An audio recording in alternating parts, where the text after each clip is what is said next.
Bismillahirrahmanirrahim. Assalamualaikum warahmatullahi wabarakatuh. Kami dari kelompok 3 akan mempresentasikan PPT virtual kami yang berjudul Kriteria Pemilihan Strategi Pembelajaran Anak Usia Dini. Dalam pemilihan strategi pembelajaran anak usia dini ada beberapa poin penting yang akan kami bahas di sini. Yang pertama, konsep dasar pengertian strategi pembelajaran anak usia dini. Yang kedua, tahapan-tahapan dalam strategi pembelajaran anak usia dini. Dan yang ketiga, kriteria pemilihan strategi pembelajaran anak usia dini. Nah, langsung saja untuk teman-teman untuk menyimak dan mendengarkan penjelasan kami berikut ini. Bismillahirrahmanirrahim. Baiklah, saya akan menjelaskan materi mengenai konsep dasar pengertian strategi pembelajaran anak usia dini. Dalam Kamus Besar Bahasa Indonesia dikemukakan beberapa pengertian strategi. Salah satunya yaitu strategi adalah rencana yang cermat mengenai kegiatan untuk mencapai sasaran khusus. Sedangkan metode adalah cara yang teratur dan terpikir baik-baik untuk mencapai maksud. Maka, strategi pembelajaran dapat diartikan sebagai suatu rencana kegiatan pembelajaran yang dirancang secara seksama sesuai dengan tuntutan kurikulum untuk mencapai hasil belajar yang optimal dengan memilih pendekatan, metode, media, dan keterampilan tertentu, misalnya menanya, menjawab, mencoba, memberi contoh, dan mengkomunikasikan. Nah, pendekatan merupakan suatu sudut pandang terhadap proses pembelajaran. Nah, dalam suatu pembelajaran, sedikitnya terdapat dua pendekatan, yaitu pendekatan yang berpusat pada guru dan pendekatan yang berpusat pada peserta didik. Sedangkan metode merupakan suatu upaya yang digunakan untuk mengimplementasikan rencana yang sudah disusun dalam kegiatan nyata agar tujuan yang disusun dapat dicapai secara optimal. Sedangkan untuk media sendiri adalah alat yang digunakan dalam suatu pembelajaran. Nah, secara singkat bisa kita tarik kesimpulan bahwa strategi pembelajaran merupakan cara pandang dan pola pikir guru agar peserta didik dapat belajar secara efektif. Nah, beberapa faktor yang perlu dipertimbangkan dalam mengembangkan strategi pembelajaran antara lain yaitu yang pertama, mengaktifkan peserta didik dalam bentuk tugas kelompok, melakukan curah pendapat dalam proses pembelajaran, dan melakukan tanya jawab terbuka atau tanya jawab secara langsung. Yang kedua, yaitu membangun peta konsep atau sistematika materi bahan ajar. Maksudnya di sini adalah guru membuat peta konsep mengenai materi yang akan digunakan untuk disampaikan kepada peserta didik sebagai referensi guru dalam melaksanakan kegiatan pembelajaran agar lebih bermakna dan efisien. Yang ketiga, menggali informasi dari berbagai media. Yang keempat, membandingkan dan menyintesiskan informasi. Artinya di sini adalah informasi-informasi yang telah didapatkan itu dibandingkan, lalu disintesiskan atau menyintesiskan, yaitu menyatukan dan menggabungkan informasi-informasi yang telah didapatkan tersebut. Baiklah, saya akan melanjutkan penjelasan teman saya. Nah, yang selanjutnya itu strategi pembelajaran dibagi menjadi dua tahap. Yang pertama, tahap sebelum masuk kelas. Tahap ini dilakukan sebelum guru mengajar. Tahap ini dapat juga disebut dengan tahap persiapan atau precondition.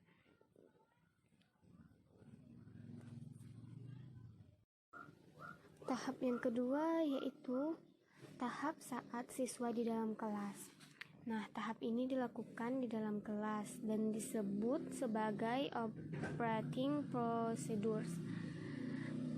Kegiatan pada tahap ini tahapan. Yang pertama, tahap prainstruksional, yaitu tahap yang ditempuh guru pada saat ia memulai proses belajar mengajar. Beberapa hal yang harus dilakukan oleh seorang guru ini sebelum memulai kegiatan belajar mengajar. Misalnya seperti memeriksa kehadiran siswa. Nah, kehadiran siswa ini diperiksa sebelum kegiatan pembelajaran dimulai oleh guru. Kemudian mengecek kondisi kelas, mengecek peralatan yang tersedia, atau bisa juga mengadakan apresiasi jika siswa sudah berada dalam kondisi siap belajar, atau mengadakan pretest untuk mengecek pengetahuan awal siswa sebelum melakukan pembelajaran. Yang kedua itu tahap instruksional. Nah, pada kegiatan ini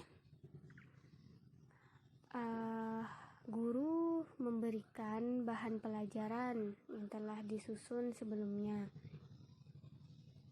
Ada dua kegiatan utama yang dilakukan guru. Yang pertama, inti mengajar, yaitu berupa penyampaian materi dengan berbagai macam strategi pembelajaran. Pada kegiatan ini, guru melaksanakan desain pembelajaran sesuai dengan perencanaan yang telah dibuat oleh guru sebelumnya. Kemudian membuat kesimpulan. Nah, sebelum guru mengakhiri kegiatan pembelajaran di kelas bersama siswa, guru membuat kesimpulan tentang apa yang telah dipelajari tersebut. Yang selanjutnya tahap penilaian. Tahap ini merupakan tahap yang bertujuan untuk mengetahui tingkat keberhasilan dari instruksional, atau kegiatan ini dilakukan untuk mengecek pemahaman siswa tentang materi yang telah dipelajari saat belajar tadi.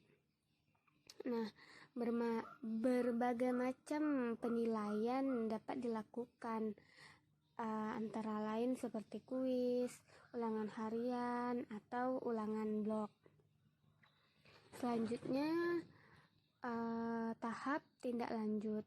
Nah, berdasarkan hasil penilaian, maka diberikan umpan balik atau tindak lanjut, yaitu berupa perbaikan dan pengayaan.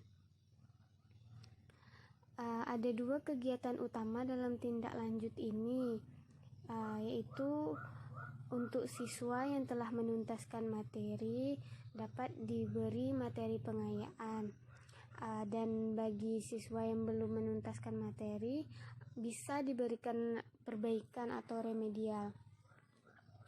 Bentuk tindak lanjut ini bisa guru berikan seperti diskusi kelompok informal, bisa juga menyuruh penyusunan iktisari atau iktisar, bisa juga dengan pemberian PR kepada siswa.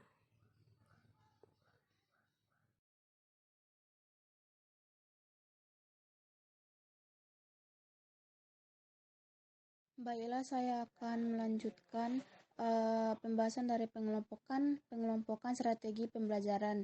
Yang pertama, strategi pengorganisasian isi pembelajaran, yang sering disebut juga sebagai struktur strategi, yang mengacu pada cara untuk membuat urutan dan menyintesis fakta, konsep, prosedur, dan prinsip yang berkaitan. Strategi pengorganisasian isi pembelajaran dibedakan menjadi dua jenis, yaitu strategi mikro dan strategi makro. Strategi makro mengacu pada metode pengorganisasian isi pembelajaran yang berkisar pada satu konsep, prosedur atau prinsip, sedangkan strategi makro mengacu pada metode pengorganisasian isi pembelajaran yang melibatkan lebih dari satu konsep, prosedur, atau prinsip. Selanjutnya, yang kedua, strategi implementasi pembelajaran. Merupakan komponen metode pelaksanaan pembelajaran yang berfungsi menyampaikan isi pembelajaran dan menyediakan informasi atau bahan-bahan yang diperlukan peserta didik untuk menunjukkan kompetensi dirinya. Strategi implementasi pembelajaran yang berfungsi menyampaikan isi pembelajaran setidaknya harus memperhatikan ruang lingkup materi atau skop dan urutannya, termasuk persyaratan materi yang harus dikuasai sebelum pembelajaran. Yang ketiga, strategi pengelolaan pembelajaran merupakan komponen metode yang berurusan dengan bagaimana mengatur komunikasi dan interaksi antara peserta didik dan lingkungannya.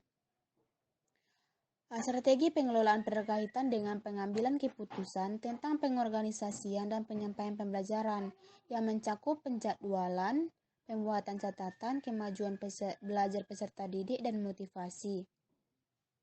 Secara teoritis, minimal terdapat dua komponen penting dalam strategi pembelajaran, yaitu pendekatan dan metode. Sedangkan dari sisi praktis, terdapat pula komponen teknik dan taktik. Yang pertama, pendekatan merupakan titik tolak atau sudut pandang terhadap proses pembelajaran. Yang kedua, metode. Metode merupakan upaya untuk mengimplementasikan rencana yang sudah disusun dalam kegiatan nyata agar tujuan yang disusun dapat dicapai secara optimal.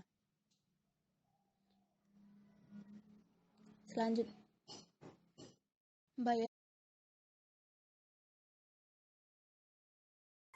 Baiklah, saya akan melanjutkan materi yang disampaikan oleh teman saya. Selanjutnya yaitu tentang kriteria pemilihan strategi pembelajaran.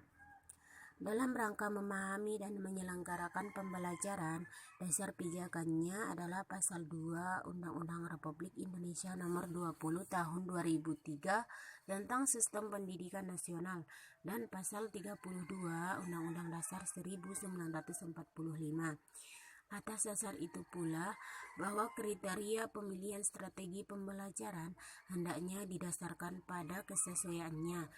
Antara lain, yang pertama, tujuan pembelajaran atau tujuan pendidikan yang ingin dicapai. Tujuan pendidikan merupakan sesuatu yang ingin dicapai melalui kegiatan pendidikan.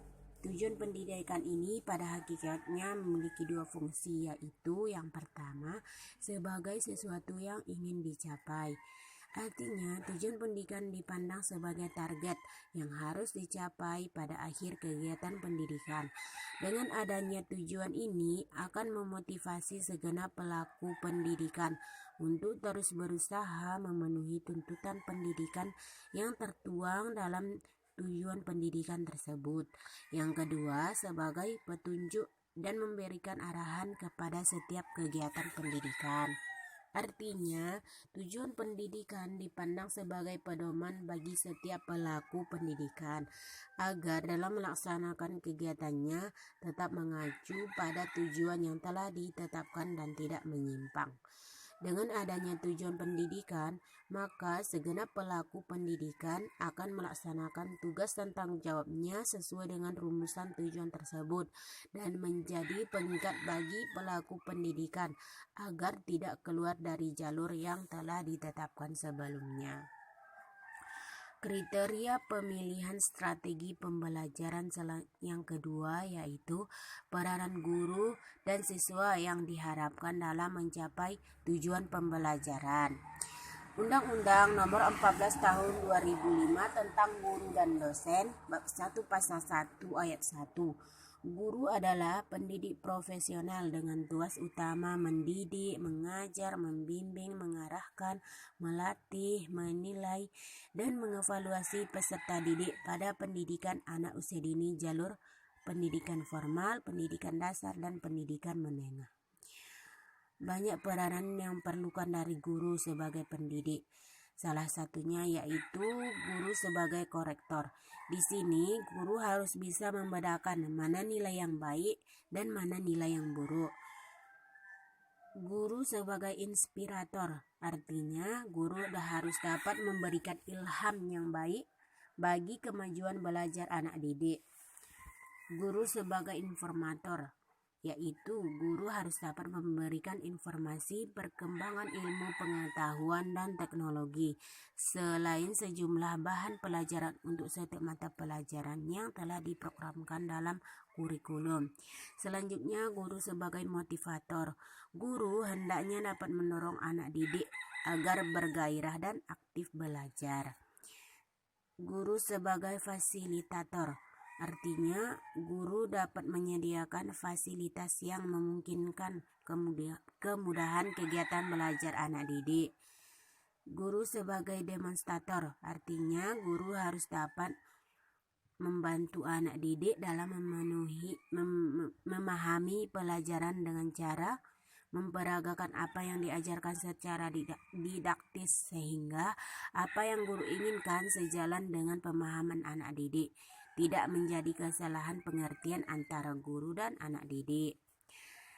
Yang terakhir, guru sebagai supervisor.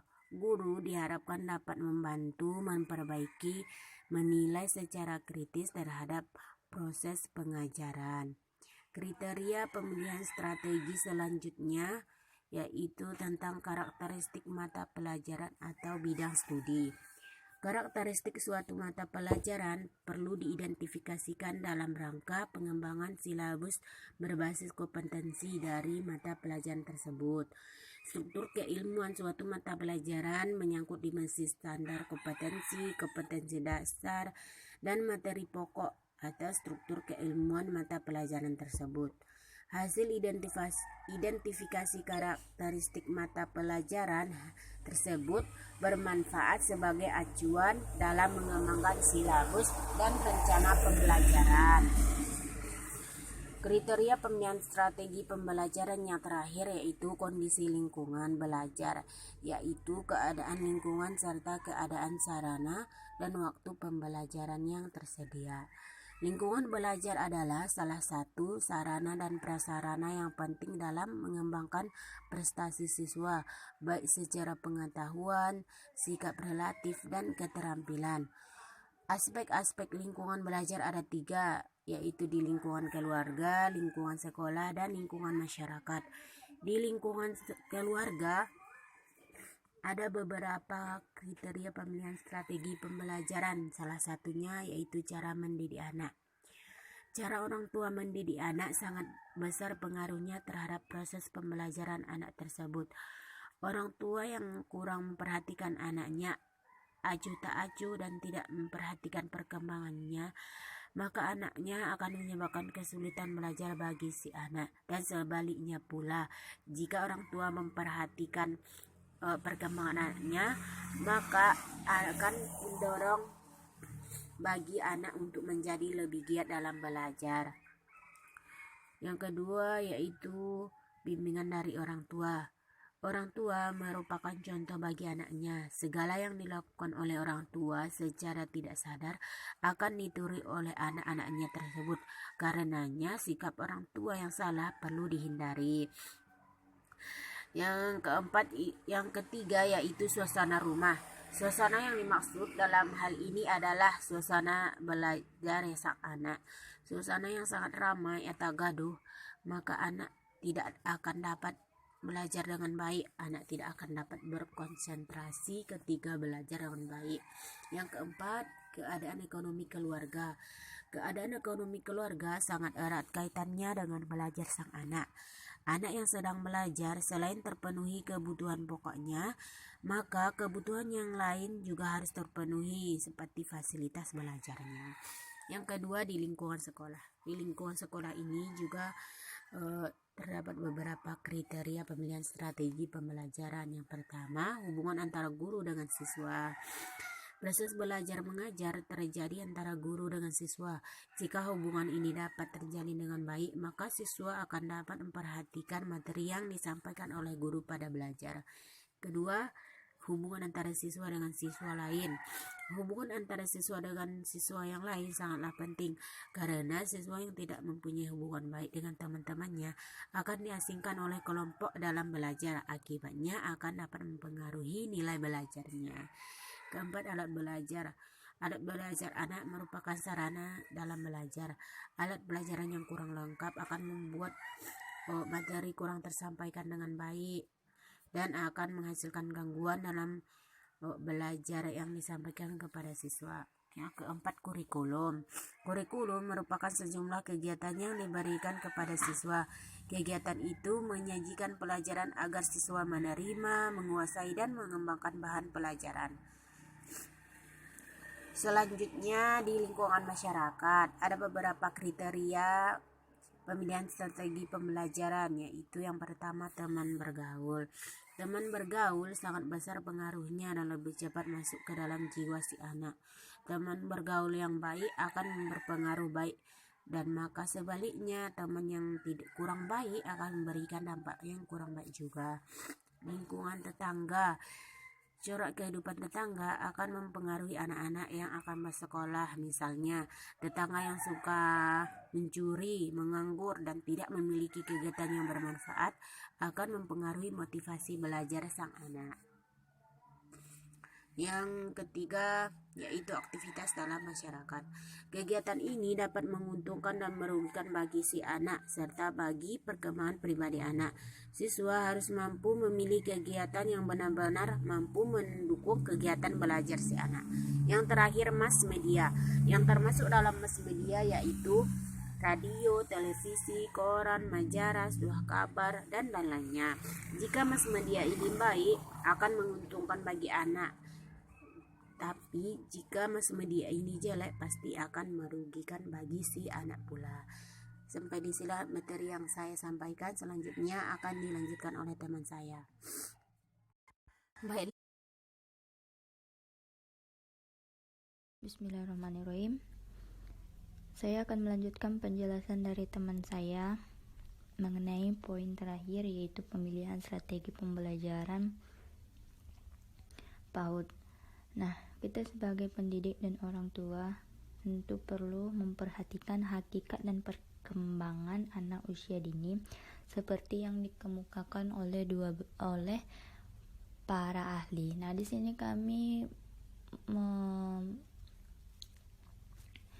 menjelaskan 12 poin yang harus diketahui oleh pendidik atau orang tua, di mana yang pertama, anak itu bersifat unik. Artinya itu anak itu merupakan karunia Allah Subhanahu wa taala yang diberikan kepada orang tua untuk dididik dan dibina karakternya. Dan yang kedua, anak mengekspresikan perilakunya secara relatif spontan. Artinya setiap kegiatan yang dilakukan oleh anak itu dilakukan secara langsung dan tidak bertele-tele. Dan yang ketiga, anak bersifat aktif, di mana setiap aktivitas yang dilakukan anak itu bersifat aktif, yaitu baik dari segi motorik halus, motorik kasar, kognitifnya, sosial emosionalnya, tentunya keenam aspek tersebutlah. Dan yang keempat, anak itu egosentris. Kita sebagai pendidik atau orang tua harus mengetahui bahwa anak itu bersifat egois, di mana setiap keinginan dia itu harus dituruti. Dan yang kelima, anak memiliki rasa ingin tahu, di mana tentunya pada masa perkembangan anak ini, anak itu akan memunculkan berbagai pertanyaan-pertanyaan yang ada dalam pemikirannya kepada seorang guru. Nah, ini tentunya bagus karena disinilah tugas guru untuk menstimulus perkembangan kognitif anak usia dini. Dan yang keenam, anak bersifat eksploratif. Artinya di mana anak ini bersifat membangun, berimajinasi dan melakukan sebuah eksperimen yang bertujuan untuk memuaskan jiwa petualangnya. Dan yang ketujuh, anak umumnya kaya akan fantasi. Artinya ini fantasi berkenaan dengan imajinasi. Anak itu selalu berimajinasi, membayangkan, begitu dia. Dan yang ke-8, anak masih muda frustasi, artinya jiwa anak ini muda frustasi itu anak yang masih insecure terhadap hal-hal apa yang ingin dia lakukan dan tidak percaya diri, intinya begitu. Nah, yang ke-9, anak masih kurang pertimbangan dalam bertindak, artinya setiap apa yang ingin dilakukan oleh anak itu masih harus memerlukan keputusan dari orang yang dia kenal, seperti guru dan orang tua sebelum bertindak. Nah, yang ke-10, anak memiliki daya perhatian yang pendek, artinya itu kita sebagai guru harus mempunyai daya tarik yang bisa membangunkan anak untuk melakukan sesuatu agar daya tarik anak itu semakin melejit, dia semakin banyak. Nah, seperti proses pembelajaran. Nah, apabila guru itu monoton, maka perhatian anak itu akan sebentar. Nah, makanya ada dia kata belajar sambil bermain. Nah, di sini anak, apabila kita seorang guru melakukan proses pembelajaran sambil bermain, tentunya daya tarik anak itu untuk belajar akan semakin tinggi. Nah, yang ke-11, masa anak merupakan masa belajar yang potensial, artinya di sini guru harus mengembangkan potensi-potensi yang ada dalam diri anak, baik yang secara fitrah, yang fitrah munazzalah dan fitrah bawahannya sejak lahir. Nah, yang ke-12, anak semakin menunjukkan minat terhadap teman, artinya di sini anak lebih berinteraksi sosial terhadap teman-teman, baik di lingkungan sekolah, lingkungan keluarga. Di sini anak itu harus menunjukkan sikap rasa toleransi, empati, simpati terhadap teman-temannya. Mungkin itu saja yang dapat kami jelaskan dari kelompok 3. Kurang dan lebihnya kami mohon maaf, dan saya sudahi dengan salam. Assalamualaikum warahmatullahi wabarakatuh. Bismillah.